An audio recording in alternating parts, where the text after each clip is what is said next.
Behind me is a 2001 Jeep Grand Cherokee. And I think the second generation of Grand Cherokee, called the WJ, is probably one of, if not the best Jeeps ever made. It's just so versatile. Here's what I mean. We paid $2,500 for this one, and granted, it is a pretty tired looking Grand Cherokee, but it kind of exemplifies the point perfectly. It's just how many uses these vehicles can have. You see, someone in 2001 probably bought this vehicle brand new with the expectation that it would carry their family in comfort and convenience for many years to come. Well, those kids grew up and then they went to college, and we can see that by the stickers on the back, and that successfully moved them throughout their formative years for many, many years. And then lastly, they of course probably graduated, moved on with their life, and then we bought it as an off-roader. And it just goes to show how long-lived these vehicles are. They built over 1.4 million of them. You still see them absolutely everywhere. This one has 226,000 miles and still ticking along beautifully. Now, Jeep just launched the newest generation of Grand Cherokee, called the WL. And this is an example right here, a 2021 Jeep Grand Cherokee L. And the question is, has Jeep improved on the Grand Cherokee? How can you improve on a WJ? Well, let's take a look at what makes this vehicle so special and then see what they've done with the new one. Now, as I mentioned, this is a second generation of Grand Cherokee. The first one was called the ZJ. This is the WJ, introduced at the Detroit Auto Show in 1998. They built these from model years 99 all the way up through 2004. And in that 5 years, they just built the beans off of them. They sold hundreds of thousands of them every single year. And part of what made these special is what is under the hood. Now, you had a couple of different options. The first option was the legendary Jeep Inline 6, a 4-liter simple engine, not a ton of power, not a ton of fuel efficiency, but the 4-liter Jeep engine would go forever. That was not really all that groundbreaking though when this vehicle introduced in 1999. What was pretty groundbreaking was the engine that was optional. This is it. The 4.7-liter PowerTech V8. This engine uses a cast iron block, but it uses aluminum heads. It's a single overhead cam design with timing chains, and this turned out to be a really, really long-lived, dependable, and surprisingly powerful engine for its era. 235 horsepower, 295 pound-feet of torque, mated to an automatic transmission. The V8 had a much stronger automatic than the straight sixes, and this one, like I mentioned, 226,000 miles, starts up first time, every time, runs like an absolute dream, doesn't overheat. As far as I can tell, this engine has never been out of this vehicle. It doesn't appear that the heads have ever been off of it. They just go and go and go forever. Now, when you pair that engine to the optional four-wheel drive system, these are also surprisingly capable off-road. So if we take a look at the front end design, this uses a solid front and rear axle, just like a modern day Wrangler. And this basic design dates all the way back to the 1940s, but it's a proven architecture that just works. And that's what made these very, very good off-road, especially for second-hand wheelers like we're going to use it for. Now, this model is a Laredo. Back in the day, you pretty much had one of two trims. You had the Laredo and you had the Limited. The Laredo had these terrible plastic unpainted bumpers, which over time turned into this off gray. And then the Limited had the painted bumpers and all the goodies. But as we'll find out when we take a look inside, the Laredo could be spec'd with pretty much every feature as a Limited. You could get them with leather seats and heated seats and the fancy HomeLink system and all of it. Now let's go ahead and transition to the new WL. So it went WJ, WK, WK2, which is the current one, and now this one is known as the WL. This is the first ever 3-row Grand Cherokee. I was talking to the chief designer, and apparently they have done 3-row mock-ups and concepts and clay models of every single version of Grand Cherokee ever made, but it's never reached production until now. Jeep says that they're losing sales to vehicles like the Ford Explorer, the Toyota Highlander, the Honda Pilot, the Kia Telluride. They all have 3 rows. Now does the Grand Cherokee. If we pop the hood, very different engine options. Well, okay, fairly different engine options. There still is the choice of a 6-cylinder and an 8-cylinder. Nowadays, the 6-cylinder is a V6. It's the Pentastar 3.6-liter V6.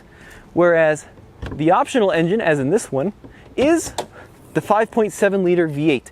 Hemispherical cylinder heads in this model. This is the Hemi. They use it in vehicles like the Challenger, the Charger, the Ram 1500. Well known in the Chrysler, Dodge, and Jeep lineup. This one makes 357 horsepower and 390 pound-feet of torque, mated to an 8-speed automatic transmission. But obviously fundamental differences with the suspension design. Now back in the day, solid axles weren't all that uncommon. I mean, kind of an unusual choice, but it wasn't unheard of. Nowadays, of course, solid axles are pretty much dead throughout the industry. So this vehicle has moved to an entirely independent suspension setup. It also rides on optional air suspension, so it lifts and lowers to a maximum of 10.9 inches of ground clearance. Jeep still says that this vehicle retains a lot of its off-road capability that the Grand Cherokee is known for. And once again, just like the old one, multiple four-wheel drive systems. So you got a two-wheel drive option, you've got the Quadra-Track 1 system, Quadra-Track 2 system, and then the top-of-the-line system is called Quadra-Drive. That's what this one has. It's got this really sophisticated limited slip rear diff. Well, believe it or not, that same system actually debuted on this ancient Grand Cherokee. It was called Quadra-Drive back then. It used something called Vari-Lock axles, which was supposed to simulate locking diffs, and kind of a similarity between them two. Now this one has the more basic Select Track four-wheel drive system, but still is supposed to be pretty good off-road, and that's why we bought it, as a cheap, affordable way to cruise around on some trails. And I'm super excited to see how it works for that. But let's check out the interior, because these were pretty good on the inside. Now, as I mentioned, this is a Laredo, but it is a quite well-equipped Laredo. Being a 2001, this was the last of the early WJs before they tweaked them and facelifted them a little bit. But you'll notice comfortable leather seats, very, very soft. Not a lot of shaping to them. They kind of look like loungers, but you just, lean back and you kind of sink into them like an old school American vehicle. Very kind of basic dashboard design. You got this, I don't know, I think it's probably a pleather, but basically a soft touch vinyl, it feels like, across the dash. And you can see even after 225,000 miles, it's quite dirty. I need to clean it up, but it's not cracked, it's not destroyed, it's maintained its shape really well. Silver trim lining the front, in front of the passenger there. We've got silver trim around the radio. This one did have an optional AC system with automatic climate control, but this one has a more basic setup with knobs for the fan speed, the temperature, and then the direction. Below that, heated seats. We've got power outlet down here, a cigarette lighter over here, and that's pretty much it. But I have to say, the interior has held up very well. Very, very well indeed. It's just, amazing how durable these things were. Jeep has a reputation of, having some reliability problems, and I understand that. But I think a lot of that is unfounded. In certain models, like an old Patriot, probably yes, not the best well-made vehicle, but these old WJ Grand Cherokees will just go and go and go with little difficulty, because everything in here works, except for the air conditioning.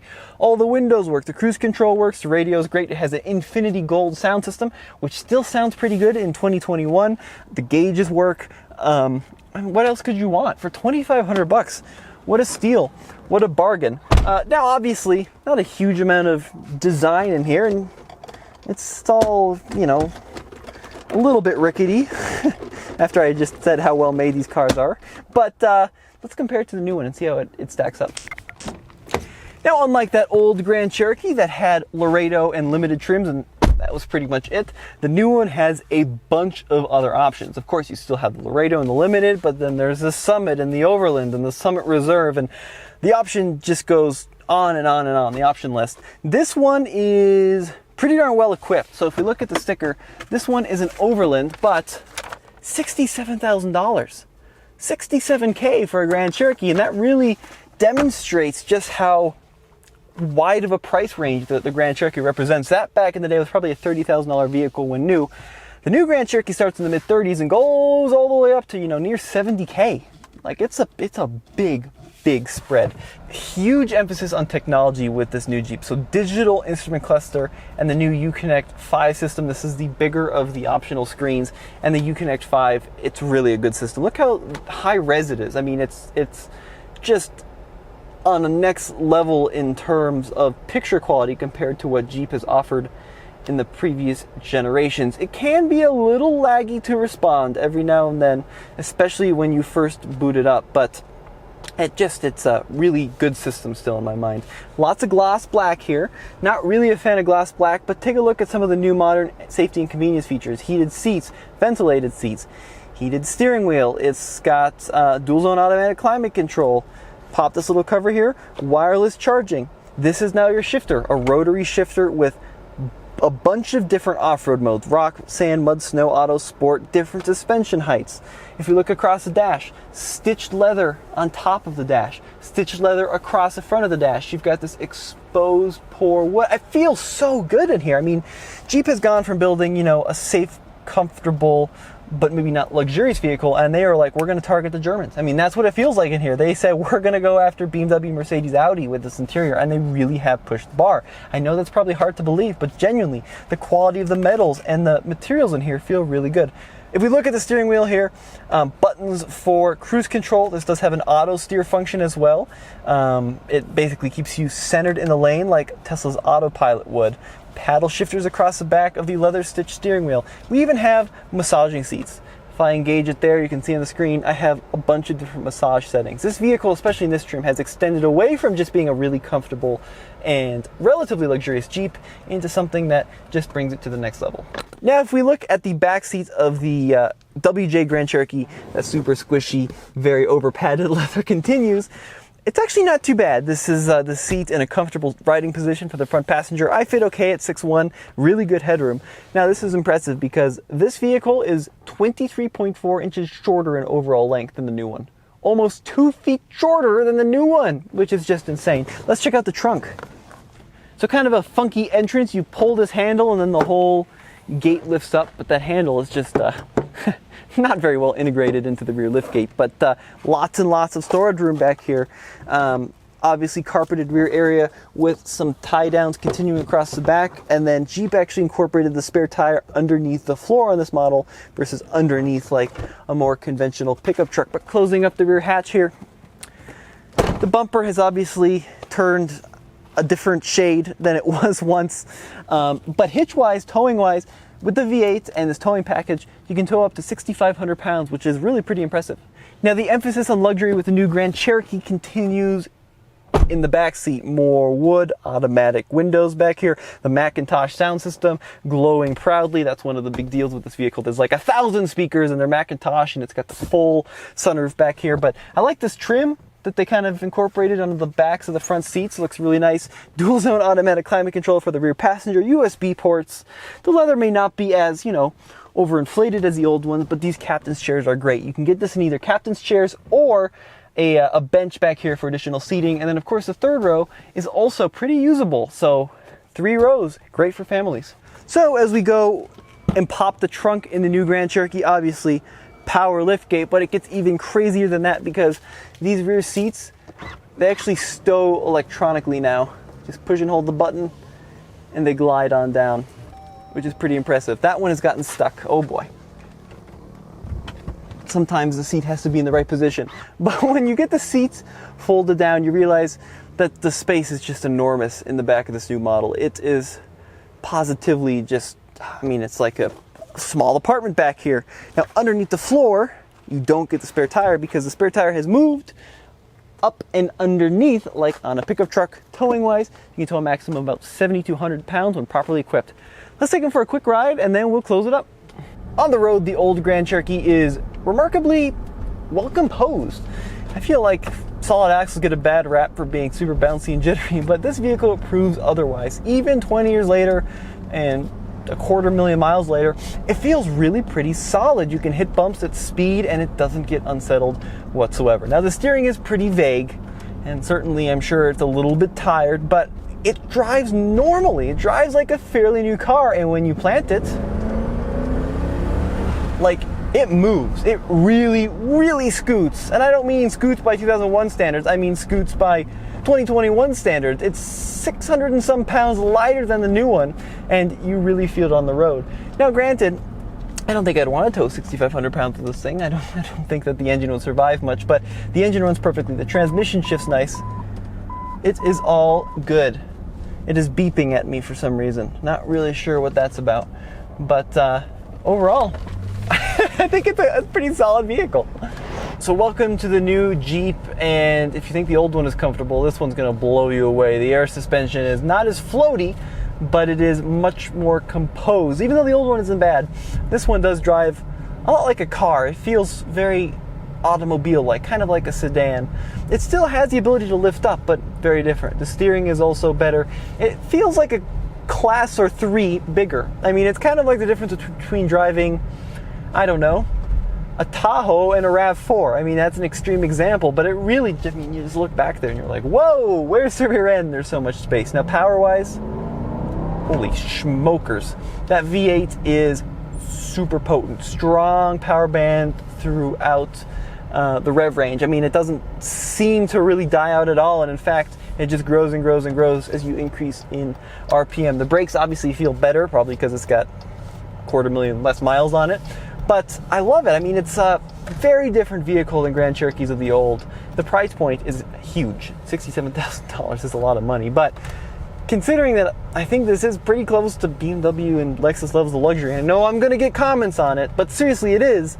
I would say that $67K is, you know, not all that far off considering the quality of the materials in here and the features. So there we have it, the comparison between the WJ Grand Cherokee and the WL. Let me know which one is your favorite in the comment section below. Is the new WL going to last a test of time as well as the old one has? Well, I guess we're just going to have to wait and find out, right? But it's so much more luxurious, next levels of comfort, but maybe not the same levels of off-road durability with solid axles. I'm really curious to see what's going to happen in the next 20 years, if it's going to age as gracefully as the old one. As always, this has been Tommy with the Fastlane Car and the Fastlane Truck. Check out TFL Car and TFLtruck.com for the latest and greatest in new and used vehicle comparisons.